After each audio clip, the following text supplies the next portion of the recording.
नमस्कार दोस्तों, आपका स्वागत है मेरे YouTube चैनल पर। आज की कहानी है जब जेठानी और सास ने समझा छोटी बहू को नौकरानी, तब उसने ऐसा क्या किया कि उनके होश उड़ गए। रामा जी के 2 बेटे हैं।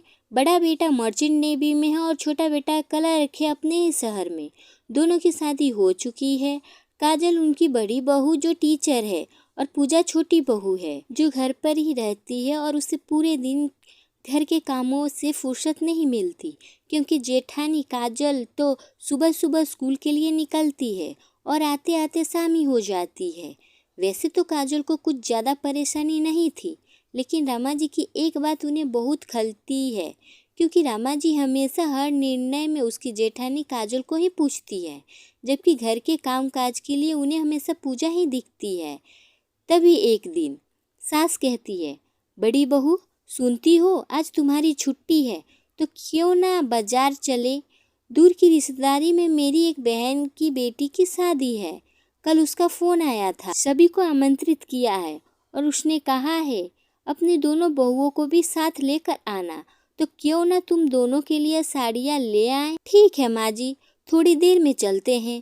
पहले पूजा को बोलो फटाफट से नाश्ता बना दे, इतने में मैं नहा लेती हूँ, फिर निकलते हैं। काजल ने कहा, भाभी मैं भी आपके साथ चलती हूँ, मैं भी अपनी पसंद की साड़ियाँ ले आऊँगी और नाश्ता बस तैयार ही समझो, फटाफट बना देती हूँ। पूजा ने कहा, छोटी बहू तुम्हारा दिमाग खराब हो गया है क्या? फिर घर के काम पीछे से कौन करेगा?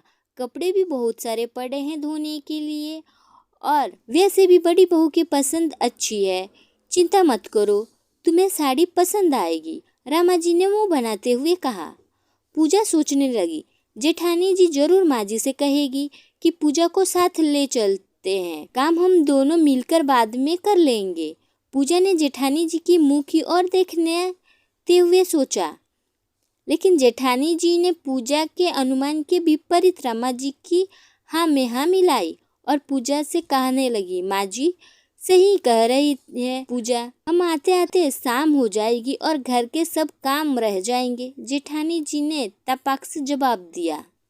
आज पूजा का सब्र का बांध टूट गया और वो अपनी जेठानी तथा सास से कहने लगी, माफ़ी चाहूँगी आप दोनों से, लेकिन अब आगे से घर के सारे काम काज नहीं करूँगी।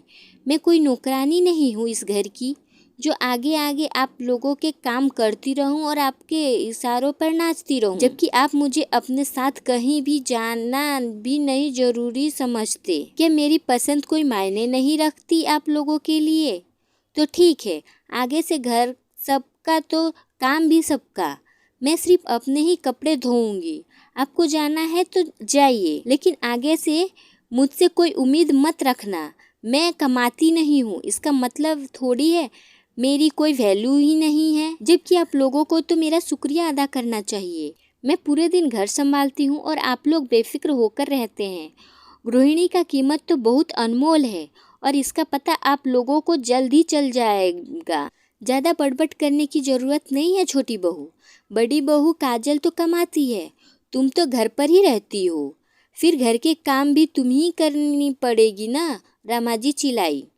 माँ जी, भाभी मेरे लिए नहीं अपनी गृहस्थी के लिए कमाती है, मुझे अपनी तनख्वाह थोड़े ही देती है, इसलिए ऐसा मुझसे ना ही कहो तो अच्छा है। पूजा ने कहा।